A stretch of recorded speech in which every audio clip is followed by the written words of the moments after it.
Hey friends, welcome back to the Cybersecurity Whisperer, the show where we talk cyber like normal people because I refuse to turn your commute into a vocabulary quiz. Today's theme, outages, fraud, and AI doing AI things, which is basically the cybersecurity version of this is why we can't have nice things. All right, let's get into it. So this week, I'm sure it may have impacted you, a big chunk of the country had a fun little moment where Verizon phones just gave up. People saw SOS instead of bars. Calls and data were struggling, and Verizon later said the outage was resolved late that night and advised people to reboot their devices. They also offered a $20 credit to impacted customers. Now, when outages happen, everybody's brain goes straight to, was it Iran? Was it space lasers? Was it my cousin Kyle downloading a totally safe PDF? But here's the boring truth that's usually correct. Software changes can break big systems, and in fact, reporting around this outage points to a software update as the likely root cause. And honestly, the lesson isn't who did it. The lesson is when your phone is your lifeline, you need a plan B. So here are 3 backup moves that don't require a basement bunker. First, turn on Wi-Fi calling right now before you need it.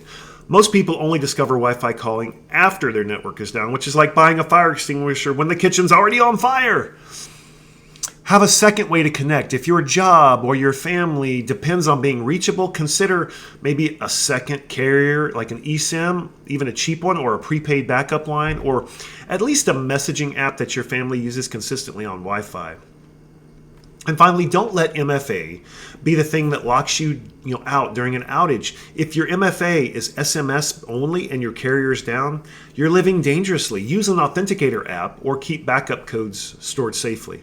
Because nothing says I'm thriving like standing in a parking lot whispering, please text me the code to a phone that is currently cosplaying as a paperweight. Next, we talk about the World Economic Forum. They put out findings showing cyber-enabled fraud is now the top concern for executives, even ahead of ransomware. And 73% of the surveyed respondents said fraud affected them or someone they knew last year in 2025. And I get it. Look, ransomware is dramatic. It's like a bank robbery with fog machines.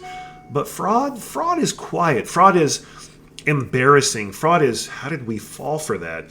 And if you want an example, we've got one on a silver platter this week. Betterment customers received a message basically saying, send us $10,000 in crypto and we'll triple it. Which, if your gut reaction wasn't, that's a scam, I want you to gently set your phone down and go sit in a meadow until your nervous system resets. Now, Betterment said it was an unauthorized message sent via a third-party system. Look, this is the world that we're in. The attack isn't always some genius hacker. Sometimes it's just access to a marketing tool and a message that hits you at the wrong moment on the wrong day. So what should you do practically? Well, here's my anti-fraud mini checklist you can use both at work and at home. First, slow down money. Any request involving money or account changes should get a speed bump. Confirm via a second channel, maybe call a known number, not the one that's in the email or the text. Use a simple 2-person approval for big moves.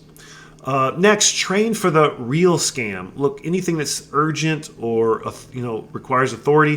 Fraud love sentences like need this in the next 10 minutes or I'm in a meeting or don't loop anyone else in. Those should be major warning signs. And finally, treat third-party tools just like they're your production systems.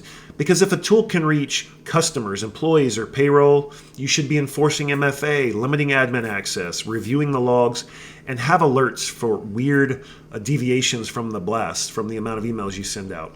Fraud is winning because it's easier than breaking in. If a criminal can convince a human to open the door, they don't need to pick the lock. Well, now let's talk about the thing every board, every executive, and random uncle is asking about. AI. Alliance's 2026 risk barometer shows cyber is still number 1, but AI jumped to number 2 globally, rising fast as a business concern. That lines up with what leaders are saying elsewhere too, that AI is moving faster than governance, and everybody's trying to catch a train that long left the station. And then because the universe has a sense of humor, we get research showing how AI can be used against us. So there's researchers demonstrated this ZombieAgent, which is a prompt injection. They demonstrated the technique showing how ChatGPT connections to third-party apps could be abused through indirect prompt injection, including data exfiltration scenarios. So Reports show that OpenAI patched this specific issue, but the concept is the warning sign. When an AI system reads your tools and data, it can be tricked by instructions that are hidden inside that data. We've seen this at colleges and other things as well for writing papers. In plain English, if your AI assistant reads your email, and an attacker's email can then try to talk to your AI assistant, Microsoft Copilot, for example. So what should a normal company do without turning into a research lab? Really, there's three guardrails you could start with. Least privilege for AI tools, which should be for everything, but think about it in terms of AI tools. Because your AI agent, it doesn't need access to everything. Give it the minimum it needs, like a minimum set of folders, mailboxes, and systems required. Next, you should add human confirmation if it's going to take risky actions. For example, if Copilot is going to summarize your emails, fine. If it's going to send emails, move money, or change permissions, yeah, that needs a "are you sure" prompt with a real human clicking it. And finally, train people to spot invisible instructions, because attackers can hide prompts in long footers, tiny fonts, weird formatting, anything that gets passed into the AI. Teach teams that AI can be manipulated by what it reads. And speaking of AI, voice clones. The voice cloning defenses are still pretty wobbly. Research and reporting suggested some voice cloning defenses, like adding noise to audio, can be partially bypassed with techniques that clean the audio, with a reported success rate of anywhere between 23 and 45%. So if your bank or your help desk still treats voice as proof, just remember, your voice is now basically a password you've been posting publicly for years. Which is why my new authentication method is name the third grade teacher who traumatized you. Yeah, good luck with that one. Well, two more quick hits that matter a lot. AWS code breach, a supply chain risk that did get fixed.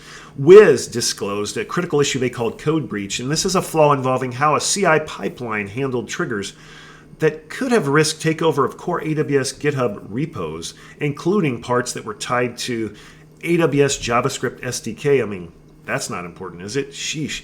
AWS remediated this after responsible disclosure in 2025, which is great, and reporting says there's no evidence it was exploited, but it's a big reminder that tiny pipeline mistakes can become massive ecosystem risks. So if your CI/CD can publish code, treat it like a crown jewel. Make sure you've got strict PR controls, you build gates and approvals, you separate tokens per project, and logs that someone actually reviews.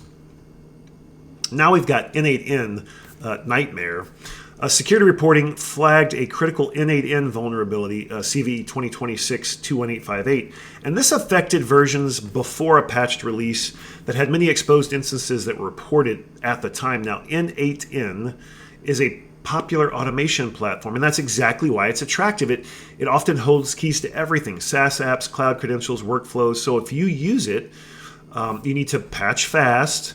Don't expose the admin panel to the internet, and that should be for any tool. Lock down your webhooks and rotate the credentials after the upgrade, just as an extra layer if there's any doubt. All right, as we close this week, go turn on Wi-Fi calling, verify your money moving processes, and please stop trusting notifications that promise to triple your crypto. I'm Elliot, and this has been Cybersecurity Whisperer. See you next week.